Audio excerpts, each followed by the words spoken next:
Okay.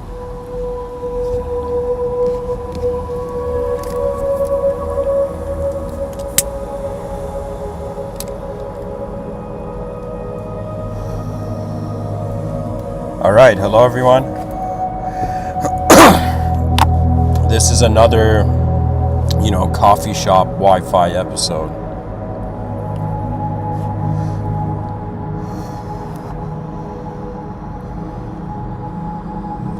I wanted to speak about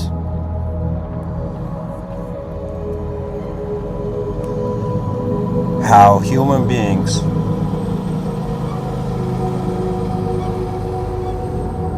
experience their moment and how we are tasked with deciding between objective and subjective values.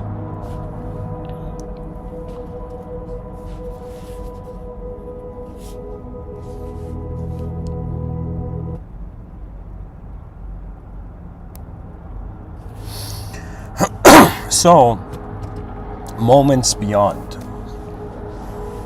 What is beyond the moment? One of those questions to ask.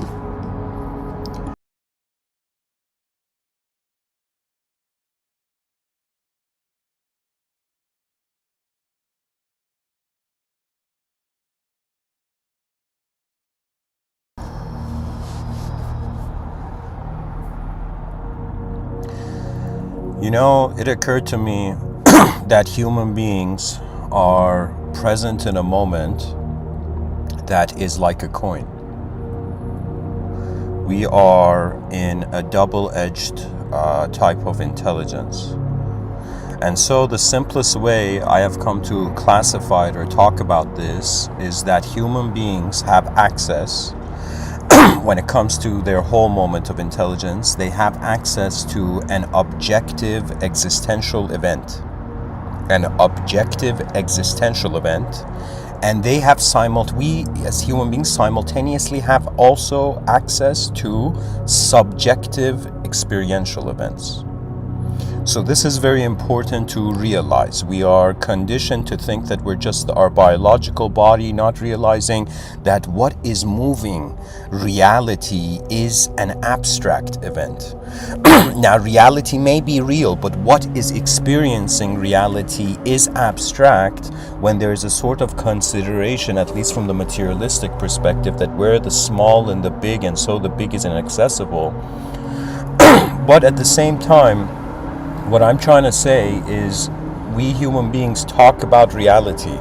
We talk about imagination, but we don't realize their codependence to such a degree that if you were ontologically curious, if you were someone who was just looking at the world, and you'd reach a certain moment where you'd be like, am I experiencing my existence, or is the experiencer existing? Do you see? So what I'm trying to say is that, is reality imagined or is imagination real? And what is going on with the human experience? What is going on here? And how have we as a species been so content to ignore the mystery of our original nature? I mean, we are a being right now that doesn't know how it's exactly being. We have in regards to the, you could say from the educational perspective, we have understood the biological body, and we have to some degree understood different parts of the brain leading to different projections of behavior. But the mystery of why are we conscious of certain things and not of others, right? Like right now, I can consciously raise my hand in the air, but I can't consciously have the blood in my veins move a different direction. Do you see what I'm saying? I'm saying that there is something unique about how the human being has come to be a creature that is an object in a subjective world and a subject in an objective world. Me being a subject in an objective world, this is very obvious, it's very clear. Anytime a person has asked my name, they have summoned me as a subject. Okay? We have names for that reason, actually, so that our attention is invoked.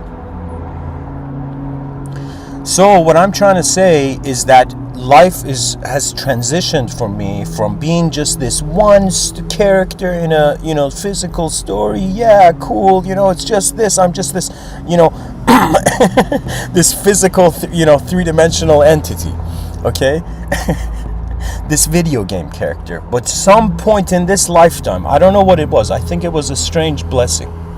I don't know what it was, but something in this world in 2011 managed to put a mirror in front of me in such a way that my whole life I had been convinced by the idea of myself, only to see that what is looking out of my eyes cannot be an idea, for it has lived through all of them up to this point.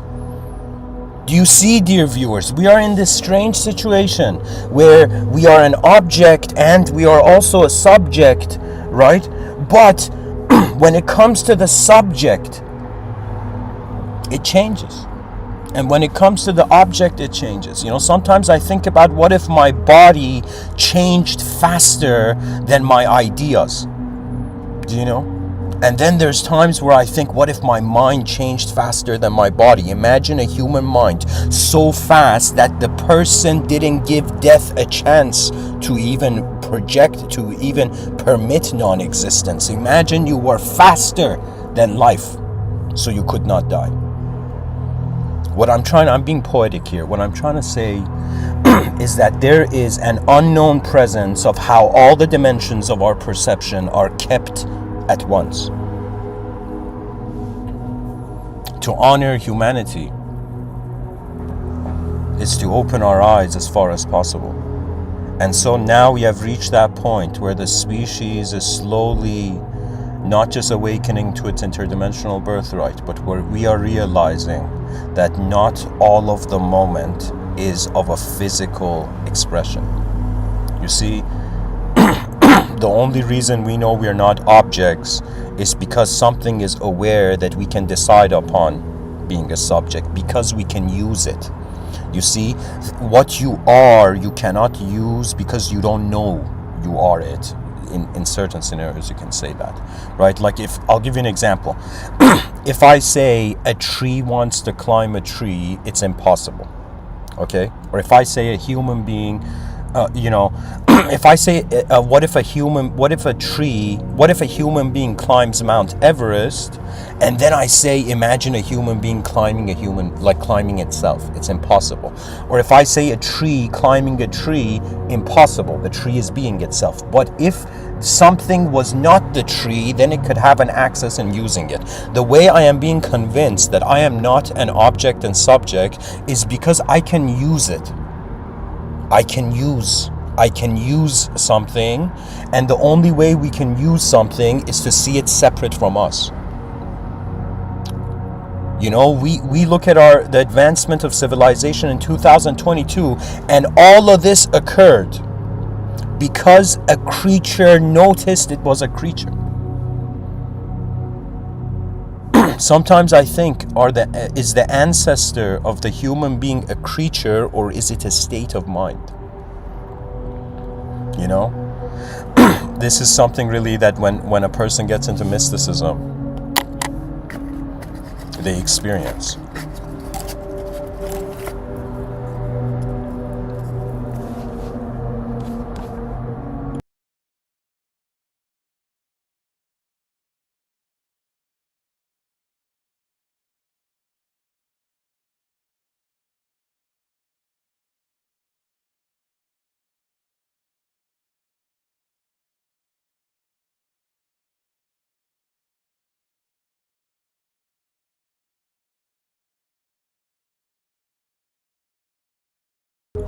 You know what it is? It's kind of like consciousness is taking turns. The world moves us to a point where we have minds, and then our minds move the world. And we keep taking turns. Someone was once asked, what is truth? What is enlightenment? And a sort of answer that came to that question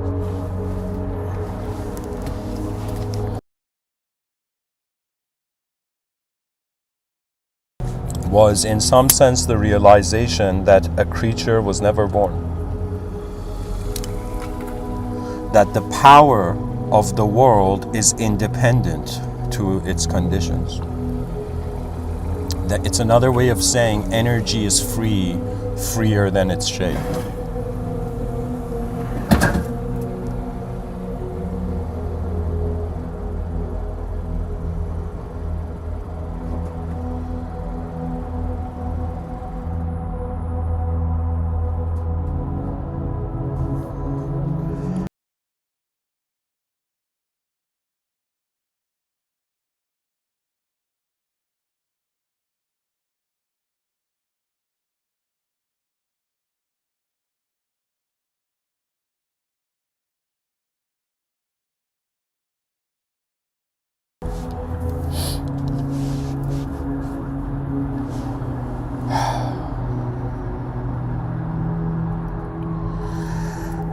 What I'm considering for this episode is that there may come a time where we question everything again.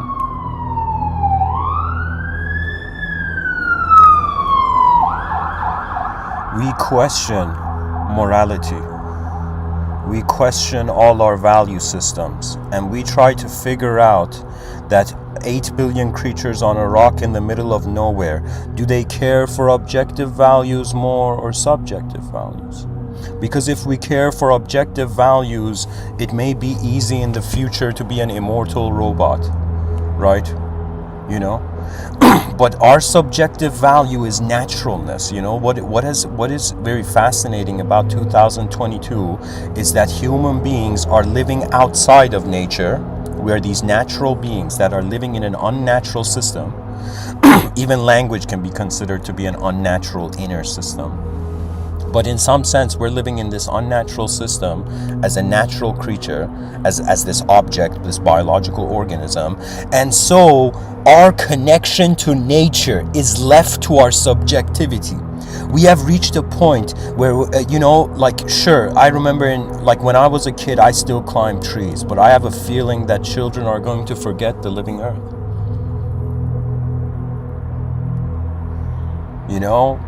Back in the day, a child could climb a tree, and you were responsible for your karma. But nowadays, before the child could climb a tree, probably the child's gonna need a permit, gonna need permission, gonna need authorization, gonna need somebody to look after the child. It's as if something about civilization is treating the human consciousness as an infant, so the infant is not growing.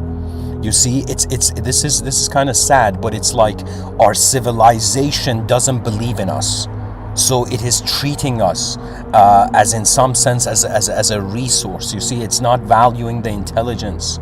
You see, there is an intelligence here. Every human being born is eyes that have never existed, and what happens to these eyes? And I'm not just getting emotional because there's so many poverty-stricken countries, and there could be so many geniuses just hidden in those countries. But what it is we need to usher ourselves to a new standard of a human being, which I have called the advanced humanity. It will show itself.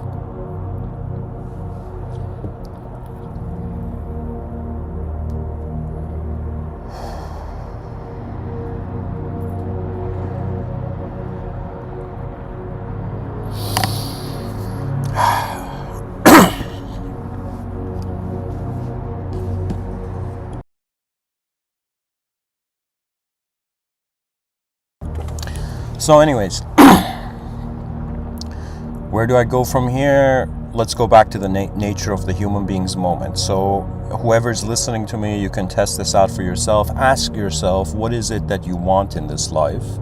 And is it an objective value or a subjective value? I'm under this assumption, I'm functioning with this idea that human beings, we all have desires. I mean, survival is a desire in itself, just to drink water and eat food and have shelter. But we all have desires, and once the physiological desires are satisfied, the psychological, subjective desires come into more of a...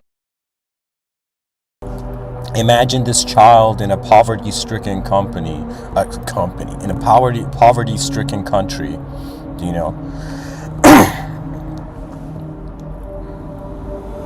in a poverty-stricken country, the child, imagine, against all odds, makes it and comes out of that country, goes into a developed country, becomes incredibly wealthy and abundant, right? And it's like, what does that child who's hungry do after its stomach is fed, after food is in the stomach? Once our physiological desires are fulfilled, which means like our biology, it gives us pain. So that what's the nature of biological existence? We're like, okay, I'm this biological being, I'm going to continue to be, right? So so there's an urge to, like, just this natural urge to continue to survive and exist. Okay, now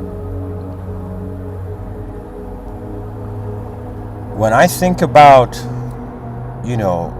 psycholocal purpose, like after physiological stuff has been done, that means whoever you are, think as if you have the most perfect biological body, genes. Imagine in the future scientists found a way to make every person discover, I don't know, let's call it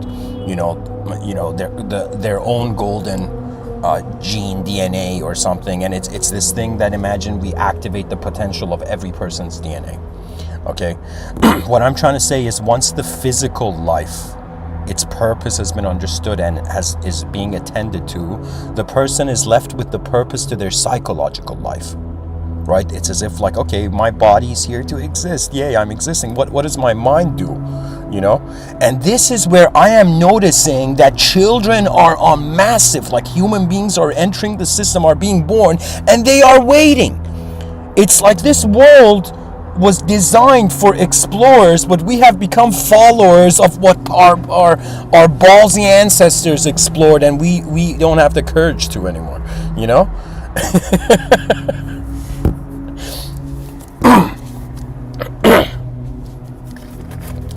there's a time where I think, like, if we created a time machine in 2022 and we went back like a couple hundred years, and imagine we went back and we dressed the part and we went, I don't know, a couple hundred years back to the human beings that were alive then, and then we were telling them about it, and we'd be like, you guys won't believe, there will come a time where people will get offended by language, right?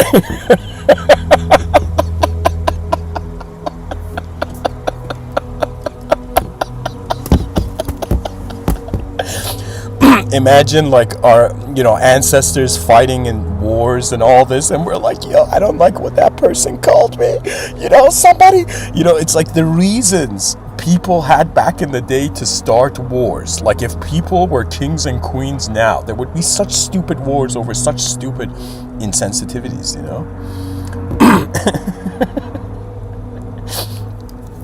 Can you imagine, like, going to Marcus Aurelius, and being like, man, you don't believe one day your descendants are not going to be capable of posting their status on Facebook. Oh man, I'm enjoying this too much. But what it is that, I'll just say it, we are weak compared to the past, and every generation is becoming weaker because necessary and essential technologies of a natural organism are being lost. So what's happening really is that imagine every conscious creature has an attention span or a range of attention, and so this attention is being occupied by more unnatural activities than natural activities. And one of the most difficult things to fathom, to try to like wrap one's head around, is to think, it's to kind of consider, is personality natural? I don't see any other creature in nature kind of like naming itself, shaping itself, valuing itself as an individual, right? We're like, we get offended if like mustard, falls on our suit or something, like other species, their instincts are experiencing an intensity of life where there isn't even the privilege of luxury. We are creatures that did not just get out of the food chain. We stepped out of nature.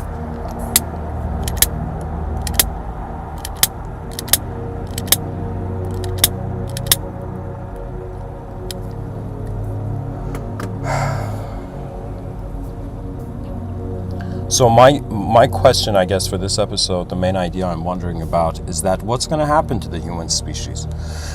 Are we going to have a superior subjective value over everything? Or will things still remain to have an objective value? You know, something religious people don't realize is that they exchange objective values for subjective values. You know, if somebody says, okay, let's say a human being is born on Earth, what is the potential of its objective value? The potential of the objective value is all the physical experiences and activities that can happen. But the potential of the subjective value is something very different. You see, it's like when it comes to existence, you're given something and you notice it. But when it comes to subjective, when it comes to your mind and inner realms, one has to direct, right? And take it from someone who was so shy. When I was young, it was like the level of shyness I had was like illness level. You know, it wasn't that shy, but it was a shy that needed the crowd's, validity to be valid. It was something like that, right? So take it from someone who was very shy to someone who can now notice objects and subjects of all sorts in my space. That means when I was younger, I didn't realize who was driving this vehicle of my existence. But now I have, it's like you ground into how you were a pilot all along. How I think this is something that one of the most important cinematic moments in film. But it's like this deleted scene. I think it's a deleted scene from the movie Gladiator. Right, that's my favorite movie, by the way.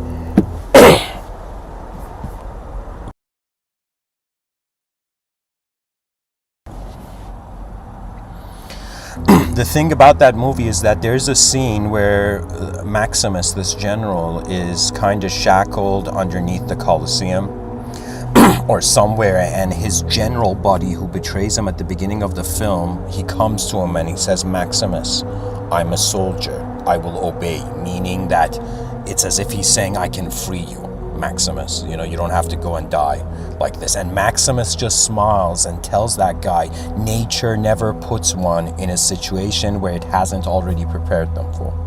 Something in these lines. I don't remember the exact sentence. But it's this idea that the world has prepared us for what we are experiencing. Right? And we may subjectively think, oh no, we can't do it, we're incapable, we don't have the ability. But that's the thing about nature. It is trying to play a perfect melody. To me, the universe is like a master musician or a master sculptor. And every generation of phenomenology is in some sense more accuracy.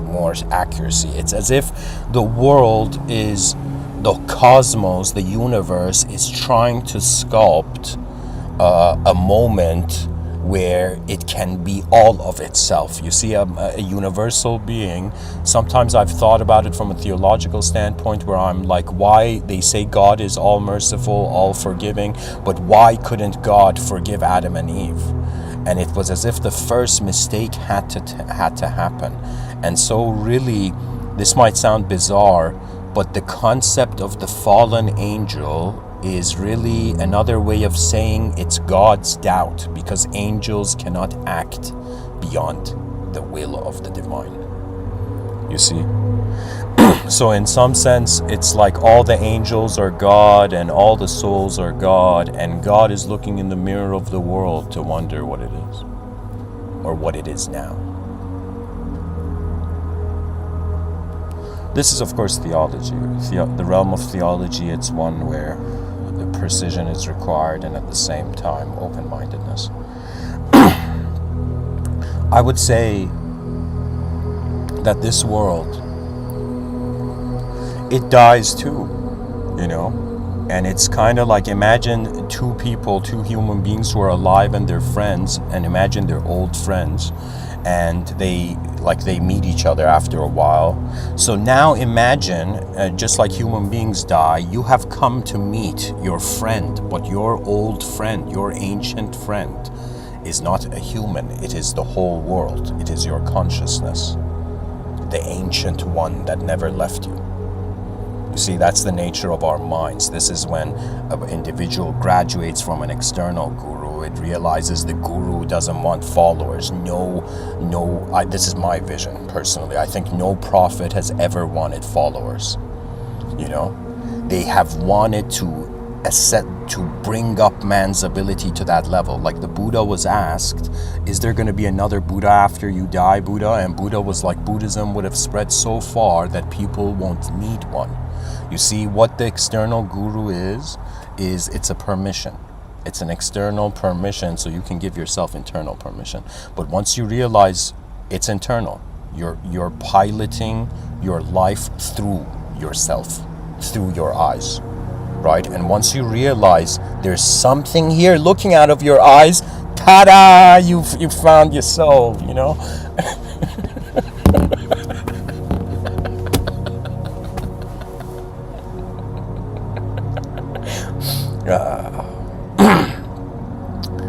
Moments beyond. It's really our gift. The future is the gift of those who are alive, really. We get to open that gift. My ancestors, they managed to open the gift when it was there for them, but now. The greatness of the eyes of mankind depends on its vision everywhere. You see, that means I'm thinking like, we as a human species are thinking too small. We're just trying to be world peace. Like, what is that, like, small scale goal ambition? Like, world peace nonsense. It's like we want to be an interstellar species. We want to be a civilization with workable interstellar cities, with sky cities, with incredible technology. And most likely what's going to happen is that if cyberspace connects to the human brain and psychological experience speeds up, is more satisfying than our natural slow-paced existential natural existence, right? What's going to happen is that we're going to require technology to move the body as fast as cyberspace is going to move it. Whoever you are, wherever you are, whatever you are, and why you're even here, the secret you're looking for is what's looking. And once you realize what is moving behind the consideration of energy, right? So what it is we think energy is inanimate. I shouldn't say inanimate. We think energy is not intelligent. But if energy is intelligent, that is the explanation of the soul. Something that cannot be created or destroyed, but notices itself changing from lifetime to lifetime or from form to form. So really what it is that this is something the human mind can't fathom ever since witnessing the physical cause and effect. That this world belongs to an infinite being. The origin, the cause is infinite. The effect is temporary. So it's another way of saying it's like, you know what it is? It's this bizarre thing where I want you to imagine Adam and Eve from a religious context, falling from the heavens, falling from these clouds, and they're falling and they think they're falling on earth, but they're falling back into a loop into heaven. Right? So it's this hilarious thing where we fell from, just for the sake of speech and poetically I'm saying this, but it's like we fell from the heavens, we fell to the earth, and then we fell from the earth back into the heavens. Why? Because heaven was the causal position. You see, so the effect is left. Like imagine somebody tells you, go build a building, and the person's like, okay, I'm going to go build a building, and they build the building, and then at the end they have built the building. They're standing on it, and they're like, why did I build it though? And then they realize the motive for life in one dimension can potentially come from another. And so what that implies is that we are not human beings, we are being human for now.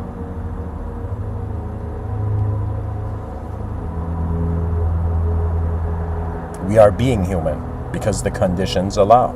And in the future, we may become immortal through different means, or we may just keep riding the wave of our natural mortality. I have wondered, are human beings going to have sex all over the cosmos? Which, if technology advances and everything automates, we're rendered with that only, right? Like, I have this feeling that give it a couple hundred years, if technological innovation goes off the charts, what's going to happen is that we're just going to be creatures just useful for reproduction. And creativity and art, but I'm saying mainly, our value. Like, think of it this way. Imagine a super intelligent computer, like past the year 2050, opens its eyes in this world, and the super intelligent computer automates everything. Like, literally everything is being done. People don't have to do something. AI begins living as if we're like, yo, is AI living on the planet and we're the visitors? Or is AI the new visitor to how human species has been living? Right? So what I'm trying to say is that the super intelligence of technology in the future may make it give us less reasons to be a natural organism in the outer earth. Okay? And so what would be the solution? The solution would be to create a story to somehow position the biological, natural human life in an unforgettable blueprint of how we teach knowledge to the future generations. My strategy personally has been that we redesign the educational system with everything associating to the biological human body. So what we're going to have is pretty much medical sciences are going to be the most important thing to study, to teach children. And then after the medical sciences, we have language studies. Pretty much think of it this way.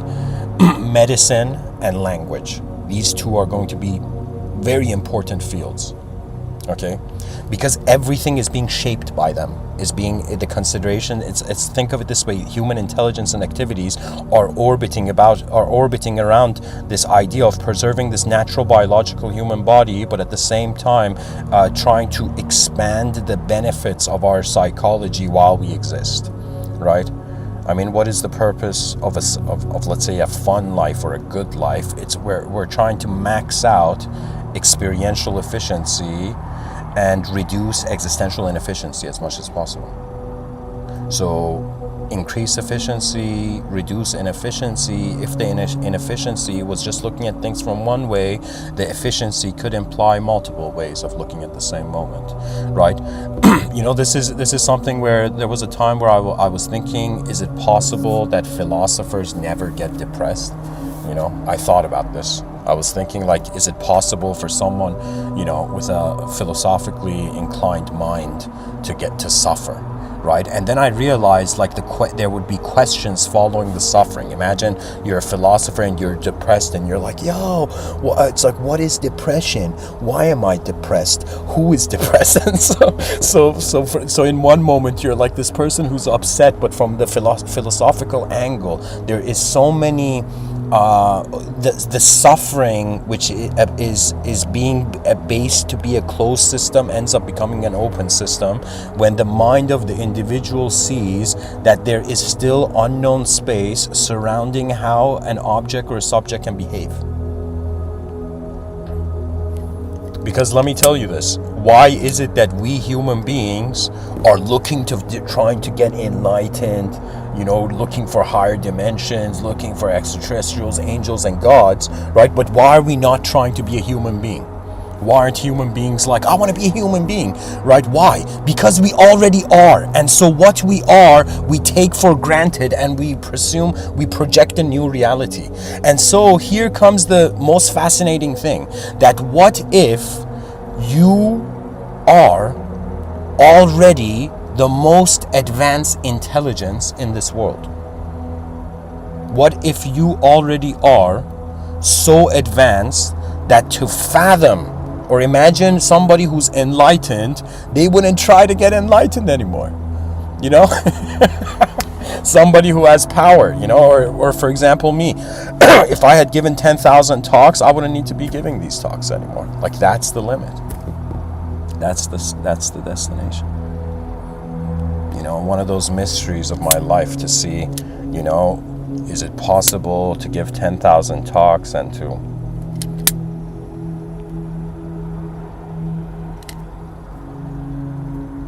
have that, sigh of relief at the end.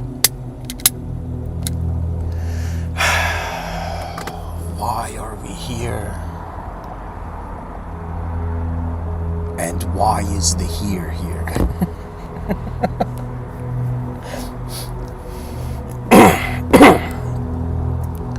A fearless human species will not conquer the stars, but will return to them. Rise, mankind, rise. For the moments beyond are endless.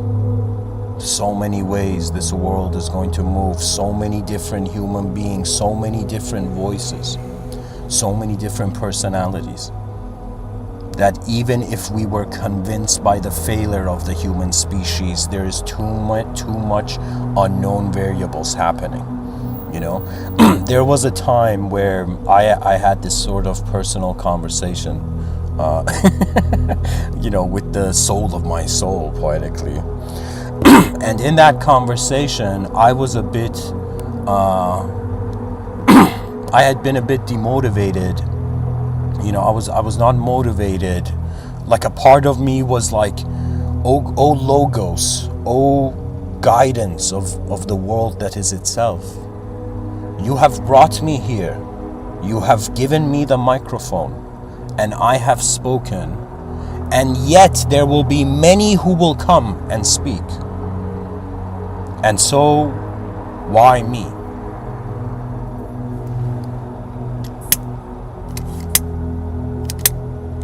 And you know what the answer was? The answer was because a part of me is being the sky already.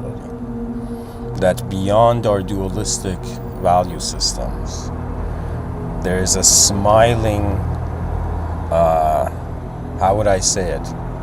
We are all one moment. Everybody has extended from one moment. That awareness of that moment has not left. We have that awareness, and when you remember that original moment, it's like before body existing in world, attention existed in space, and so that space is so instantaneously known that it's more than second nature. So right now we're a creature in space. Most of the world is left as an unknown, opportunity to engage. But on the other side of the coin, we realize it's like this. In front of your eyes, you're a self in a world. Behind your eyes, you're a world in a self. But that self is beyond the world. And so there's nothing to fear. There is a multidimensionalism here, and the species is going to, it's going to awaken to its multidimensional birthright. The whole thing has been multidimensional from beginning. It's just the noticing. We've had an issue in noticing all these dimensions being the same moment.